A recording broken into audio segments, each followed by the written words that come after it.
Hello friends, स्वागत है आप सभी का अपने चैनल फ्यूचर पॉइंट में। तो दोस्तों, आज के इस वीडियो में मैं बताने वाला हूँ बिहार बोर्ड मेडिकल परीक्षा 2026 के लिए हिंदी का ऐसे क्वेश्चन जो बिहार बोर्ड में बार बार पूछे जाते हैं। तो इस वीडियो को शुरू से अंत तक देखिएगा। इस वीडियो को कहीं से स्किप मत कीजिएगा और इस चैनल पर नया है तो चैनल को सब्सक्राइब कीजिएगा और वीडियो को लाइक जरूर कीजिएगा। तो चलिए स्टार्ट करते हैं आज का वीडियो। तो दोस्तों, यहाँ पे आपका पहला नंबर प्रश्न है, लोग हाँफते हुए किस ओर दौड़ने लगे। आपका क्वेश्चन है, लोग हाँफते हुए किस ओर दौड़ने लगे। तो याद रखिएगा, तीले की ओर दौड़ने लगे। किस ओर दौड़ने लगे? तो तीले की ओर दौड़ने लगे। आगे बढ़ते हैं अगला प्रश्न को। तो दोस्तों, यहाँ पे आपका अगला प्रश्न है, मिट्टी की अबोध मूर्ति कौन है। आपका क्वेश्चन है, मिट्टी की अबोध मूर्ति कौन है। तो याद रखिएगा, जानता है। कौन है? तो जानता है। यहाँ पे आपका बी ऑप्शन राइट आंसर होगा। आगे बढ़ते हैं अगला प्रश्न को। तो दोस्तों, यहाँ पे आपका अगला प्रश्न है, अनामिका किस काल की कवित्री है। आपका क्वेश्चन है, अनामिका किस काल की कवित्री है। तो याद रखिएगा, किस काल की है। तो समकालीन है। किस काल की है? तो समकालीन है। यहाँ पे आपका डी ऑप्शन राइट आंसर होगा। आगे बढ़ते हैं अगला प्रश्न को। तो दोस्तों, यहाँ पे आपका अगला प्रश्न है, कवि के अनुसार जनतंत्र के देवता कौन है। आपका क्वेश्चन है, कवि के अनुसार जनतंत्र के देवता कौन है। तो याद रखिएगा, किसान मजदूर है। कौन है? तो किसान मजदूर है। आगे बढ़ते हैं अगला प्रश्न को। तो दोस्तों, यहाँ पे आपका अगला प्रश्न है, प्रेमधन के अनुसार आज कौन सी वस्तु दिखाई नहीं देती है। आपके क्वेश्चन है, प्रेमधन के अनुसार आज कौन सी वस्तु दिखाई नहीं देती है। तो याद रखिएगा, कौन नहीं देती है। तो भारतीयता नहीं दिखाई देती है। भारतीयता नहीं दिखाई देती है। आगे बढ़ते हैं अगला प्रश्न को। तो दोस्तों, यहाँ पे आपका अगला प्रश्न है, प्रेम आईनी श्री राधिका किसकी रचना है। आपका क्वेश्चन है, प्रेम आईनी श्री राधिका किसकी रचना है। तो याद रखिएगा, रसखान की रचना है। किसकी रचना है? तो रसखान की रचना है।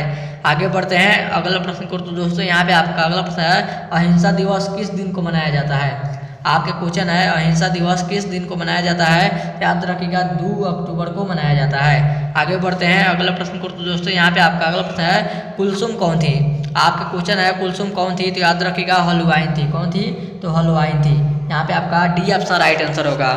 चलिए चलते हैं अगला प्रश्न को। तो दोस्तों, यहाँ पे आपका अगला प्रश्न है, संतु और नरेर आपस में कौन है। आपके क्वेश्चन है, संतु और नरेर आपस में कौन है। तो याद रखिएगा, भाई भाई है। कौन है? तो भाई भाई है। यहाँ पे आपका ए ऑप्शन राइट आंसर होगा। चलिए चलते हैं अगला प्रश्न को। तो दोस्तों, यहाँ पे आपका अगला प्रश्न है, नलिन बिलोचन शर्मा का जन्म कहाँ हुआ था। आपका क्वेश्चन है, नलिन बिलोचन शर्मा का जन्म कहाँ हुआ था। तो याद रखिएगा, पटना में हुआ था। कहाँ पे हुआ था? पटना में हुआ था। आगे बढ़ते हैं अगला प्रश्न को। तो दोस्तों, यहाँ पे आपका अगला प्रश्न है, भीमराव अंबेडकर का निबंध है। तो बताइए, उनका कौन सा निबंध है। आपका क्वेश्चन है, भीमराव अंबेडकर का कौन सा निबंध है। तो याद रखिएगा, श्रम विभाजन और जाति प्रथा है। यहाँ पे आपका बी ऑप्शन राइट आंसर होगा। चलिए चलते हैं अगला प्रश्न को। तो दोस्तों, यहाँ पे आपका अगला प्रश्न है, उर्वशी किसकी कृति है। आपका क्वेश्चन है, उर्वशी किसकी कृति है। तो याद रखिएगा, दिनकर की कृति है। किसकी कृति है? तो दिनकर की कृति है। चलिए चलते हैं अगला प्रश्न को। तो दोस्तों, यहाँ पे आपका अगला प्रश्न है, दूर से कौन लाल करता है। आपका क्वेश्चन है, दूर से कौन लाल करता है। तो याद रखिएगा, वृक्ष लाल करता है। कौन लाल करता है? तो वृक्ष लाल करता है। आगे बढ़ते हैं अगला प्रश्न को। तो दोस्तों, यहाँ पे आपका अगला प्रश्न है, प्रेमधन किसे अपना आदर्श मानते थे। आपका क्वेश्चन है, प्रेमधन अपना किसे आदर्श मानते थे। बताइए कमेंट करके, अपना आदर्श किसे मानते थे। याद रखिएगा, प्रेमधन किसे अपना आदर्श मानते थे। तो याद रखिएगा, भारतेंदु हरिश्चंद्र को मानते थे। किसे मानते थे? तो भारतेंदु हरिश्चंद्र को मानते थे। यहाँ पे आपका डी ऑप्शन राइट आंसर होगा। चलिए चलते हैं अगला प्रश्न को। तो दोस्तों, यहाँ पे आपका अगला प्रश्न है, इबादत का अर्थ क्या होता है। बताइए कमेंट करके, इबादत का अर्थ क्या होता है। तो याद रखिएगा, क्या होता है। तो उपासना होता है। क्या होता है? तो उपासना होता है। आगे बढ़ते हैं अगला प्रश्न को। तो दोस्तों, यहाँ पे आपका अगला प्रश्न है, पंडित बिरजू महाराज किस काल से शुरू थे। आपका क्वेश्चन है, पंडित बिरजू महाराज किस कला से शुरू थे। याद रखिएगा, किस कला से शुरू हुए थे। तो नाटक कला से शुरू हुए थे। यहाँ पे आपका ये ऑप्शन राइट आंसर होगा। चलिए चलते हैं अगला प्रश्न को। तो दोस्तों, यहाँ पे आपका अगला प्रश्न है, बहादुर कहाँ से भाग कर आया था।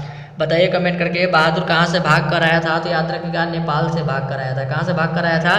तो नेपाल से भाग कर आया था। चलिए चलते हैं अगला प्रश्न को। तो दोस्तों, यहाँ पे आपका अगला प्रश्न है, शिक्षा और संस्कृति किसने लिखा है। आपका क्वेश्चन है, शिक्षा और संस्कृति किसने लिखा है। याद रखिएगा, महात्मा गांधी ने लिखा है। किसने लिखा है? तो महात्मा गांधी ने लिखा है। आगे बढ़ते हैं अगला प्रश्न को। तो दोस्तों, यहाँ पे आपका अगला प्रश्न है, बिस्मिल्लाह खां के बचपन का नाम क्या था। आपका क्वेश्चन है, बिस्मिल्लाह खां के बचपन का नाम क्या था। तो याद रखिएगा, क्या नाम था। तो कमरुद्दीन था। क्या नाम था। तो कमरुद्दीन था। यहाँ पे आपका सी ऑप्शन राइट आंसर होगा। चलिए चलते हैं अगले प्रश्न को। तो दोस्तों, यहाँ पे आपका अगला प्रश्न है, संतु मछली लेकर क्यों भागा था। आपका क्वेश्चन है, संतु मछली लेकर क्यों भागा था? तो याद रखिएगा, कुएं में डालने के लिए लेकर भागा था। यहाँ पे आपका डी ऑप्शन राइट आंसर होगा। और ये था आपका वीडियो का लास्ट क्वेश्चन। अब वो वीडियो यहीं पे ख़त्म करते हैं। उम्मीद करते हैं वीडियो आप सभी को बहुत ही अच्छा लगा होगा।